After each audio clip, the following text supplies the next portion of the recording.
Bismillahirrahmanirrahim. Assalamualaikum warahmatullahi wabarakatuh. Waalaikumsalam warahmatullahi wabarakatuh. Selamat malam teman-teman, kembali lagi dengan Om Bismillah Kasih.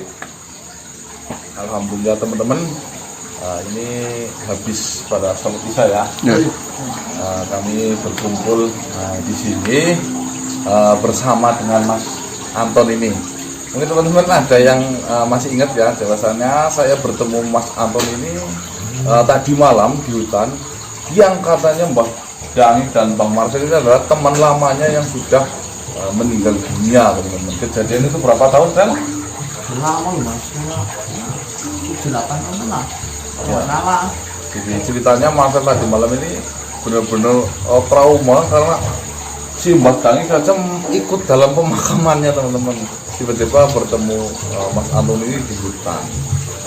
Jadi, memang tadi malam kita langsung pulang. Ketika ketemu Mas Anton itu saya sengaja menahan Mas Anton di rumah saya dulu, takutnya akan menjadi efek berisik atau geger ya. Ya namanya gimana sih ya, geger geden ya. Udah meninggal terus pulang ya geger mas. Saya sudah banyak berbincang-bincang dengan Mas Anton. Ada juga perwakilan Mas Probo sama Pak Marcel Mbah Dangi tadi siang juga sudah menghubungi pihak keluarganya Mas Anton.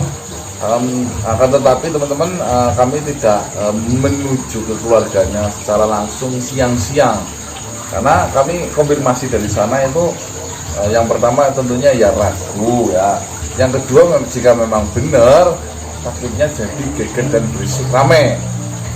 Nah, pada akhirnya keputusan kami dan keluarganya Mas Anton kita antar di malam hari biar tetangga-tetangga tidak shock gitu ya. Kan biasanya kalau malam hari kan jarang orang di luar. Jadi kurang lebih seperti itu teman-teman ya. Jadi setelah saya mendengarkan ceritanya, kejadian-kejadiannya Mas Anton ini, wah luar biasa teman-teman. Ternyata di zaman modern seperti ini masih ada yang menggunakan pesugihan. Biasanya pesugihan yang menimpa Mas Anton ini yang menjadi korban tumbalnya itu menggunakan media makanan. Sering dikasih makan, terus dikasih uang. Pada akhirnya waktu Mas Anton tidur, tiba-tiba melihat seperti kera mengerakal-ngerakal di jendelanya. Terus ada yang bisa sampai masuk ke kamar sampai mencekik Mas Anton. Terus setelah itu Mas Anton sudah tidak sadar diri. Nah, akhirnya ingat-ingat itu sudah diperbudak oleh sana. Gimana Mas Anton? Saya mungkin teman-teman pengen mendengar ceritanya. Di sana itu ngapain saja? Terus apa saja yang pernah dilakukan di sana? Ya di sana saya disambutin saya di sana. Karena saya di sana bandel. Yang keras lagi ngomongnya Mas Anton. Di sana selama 8 tahun diperbudak, saya bandel. Suruh angkatin batu. Memang saya angkatin batu tapi bandel. Setiap angkat batu saya baca sholawat karena masih ada Allah lah yang bisa menolong. Alhamdulillahnya. Itulah ceritain di sana. Intinya mau cerita saja saya udah nggak mau inget-inget lagi teman-teman, berat banget. Malu menyeritain, malu gimana sih kalau diperbudak, udah itu dicambukin, di apa-apain aja udah. Tapi saya di sana masih ingat sama Allah. Ketika tadi siang sampean cerita bahwasanya ketika sampean semakin sering berselawat semakin sering dicambuk ya. Iya. Saya di sana juga udah ngingetin sama adik saya di sana, tapi dianya takut, dia masih nurut aja. Oh iya, informasi penting juga ya teman-teman bahwasanya si Anton ini kakak beradik siapa namanya ya? Witno kakak beradik sama Mas Witno, dan mereka kabarnya itu dua-duanya sudah tidak ada atau sudah meninggal dunia. Akan tetapi penjelasan dari Mas Anton sendiri, Mas Witno ini di sana berada sama Mas Anton ya. Aduh berat ini ya. Bahwasanya berarti benar-benar adiknya Mas Anton masih diperbudak di sana nih memang. Terus lanjut Mas, monggo. Nah, intinya itu sih saya minta tolong buat nyelamatin aja saya yang sana. Iya, iya. Ya semoga nanti yang bisa menyelamatkan yang tentunya ya bisa. Oh. Iya. Terus yang kedua si korban itu sendiri. Contohnya Mas Anton bisa keluar karena sering bersolawat. Kenapa Mas? Saya sudah ngingatin sama Witnonya suruh bersolawat, tapi sekali dia mau baca solawat langsung tukang cambuknya langsung datang langsung nyambukin, jadi dia langsung takut nggak mau baca lagi. Kejam berarti bro. Berarti ini Mas Anton ini mendapatkan sepadan hati Mas. Pertolongan. Pertolongan. Wah, sama. Kalau masih nggak siapa bang? Tutupan sama Ibnu. Iya kok. Oh, masalah bro ini saya masih dibutuhin sama masyarakat sini. Oh, jopung. Udah lah. Mereka aja Sudah diceritakan tadi bahwasanya ini teman-teman sudah datang ke tempatnya sampean, sudah ngomong apa adanya, alhamdulillah bisa diterima. Akan tetapi kita putuskan waktunya malam. Ya nanti jam 8 atau jam 9 kita mau menuju sana. Tenang saja Mas Anton, kami antar sampai ke rumah, nanti kami bantu jelaskan kepada saudaranya Mas Anton. Kurang lebih seperti itu teman-teman. Ini kejadian sangat menarik. Oh, ada juga tuang cambuknya siapa namanya? Bondo itu ya. Mungkin setelah nanti Itu Bondosyo yang paling kejam itu. paling kejam. Ya. Karena saya bandel ya. Dia yang nendang saya juga juga dari keluar karena saya bandel baca solawat terus. Berarti itu bojone apa gimana ya? Ya penjaga lah. Itu yang paling ditakutin itu. Bondo.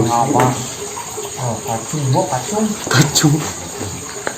Jadi nanti setelah kami menuju ke tempatnya keluarganya Mas Anton, setelah itu kami rencananya keniatan dalam hati saya ini mau membuka misteri di balik si pesugihan ini. Alhamdulillah kita sudah mendapatkan informasi makhluk yang bernama Bondosyo. Juga ada adiknya Mas Anton yang namanya Witno, masih ada di sana teman-teman. Kan, ini waktu di sana itu dia sakit ya. Dan main sakitnya itu. Iya sudah kayak hitam. Kamu cabut ya. Namanya apa salahnya? Minta maaf tadi malam itu. Tapi keluarganya Mas Anton juga di sana. Tadi waktu saya kesana sama Pak Mas ini, ya salah Mas ya. Takutnya ini nanti Mas Anton pulang juga tetangga geger. Mau menutup ini seperti apa? Tapi mudah-mudahan nanti dikasih pengertian sama sana masyarakat atau ya orang terdekat ya Mas ya, itu bisa menerima ya Mas ya. Ya, kejadiannya kan sudah sangat lama juga. 8 tahun berarti saya masih masih bujangan 5 tahun. Masih ampun. Hah? Katanya masih jualan tuyul kayaknya ya. Loh, pokoknya seperti itu udah lama kok. Masih lama. Karena sekarang ngebayar saya nih. Waktunya mas saya ini kapan? Tang betul-betul. Juk. Oh, kalau nggak di malah justru berterima kasih kalau misalkan saya lagi sih daripada tadi di akhirat. Oh, sekarang ambil hikmahnya saja dari kita jadi kayak saudara ketemu sama Mas. Saudara orangnya duit. Keterangan mohon tulis. Nomor duit geger. Tapi udah kepengen buat pulang Mas di keluarga ya? Ya intinya nanti Mas, saya sih saran saya yang namanya kejadian itu kan tidak semua orang bisa menerima. Nah, kita harus introspeksi diri ketika ada yang melontarkan kata-kata yang kurang sedap didengar, kurang nyaman di hati, ya anggap saja angin yang berlalu. Fokus saja hidup kita positif, ya kan. Jarang-jarang loh yang mengalami kejadian seperti itu. 1001. Kalau bahasa Jawanya itu nyawa saringan ya. Nyawa saringan. Iya Jawanya kan Ya. Tapi ya itulah yang namanya rahmat teman-teman, bahwanya rahmat Tuhan itu sangatlah luas bagi mereka yang mau mengamalkan mendekatnya. Jadi teman-teman itu ini bukti Sholawat, sangat besar. Nah, dunia penuh dengan icik-icik ya.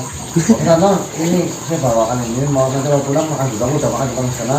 Udah makan ya? Ya tadi ini makan dulu tongkol udah lama makan tongkol bok. Kita makan di sana kan. Enak lah. Loh, Jangan sama. Jangan cana. saya kemarin cuma Iya jangan bobo. Tadi kan bapaknya pesen itu orang yang di jalan. kemarin saya demen sekarang cuma jantar nih boh sama kacang bul itu boh. syukur kamu dikasih bu. Ya kamu jadi kopi doang. Oke, teman-teman, seperti apa nanti ekspresi keluarganya? Gitu kan, Kak. Aku deg-degan mas. Ya, iya, Ya, tunggu izin dulu. iyalah. Syukur pisan bisa di Syukur videokan. pisan itu syukur sekali. Ya, Mas, saya nggak syukur bisa di videokan. Kalau enggak ya mohon maaf. Saya takut ini mas. Kalau keluarga nanti akan mau makan sama mas. Deg-degan nih. Ya, cuman gini mas, waktu ini ke ngomong ke keluarganya kan nggak ngomong seperti ini tuh. Yoi, tapi biasanya makanya nanti. Nanti konfirmasi dulu ya teman-teman ya.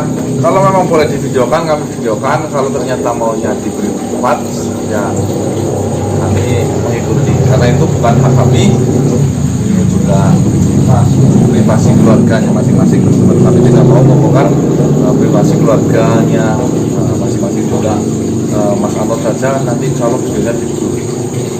Takut ada ya, kesalahpahaman atau pihak keluarga yang kami hanya menjaga yang terbaik saja untuk kami, karena kami tidak mau membuat masalah hidup yang jangan.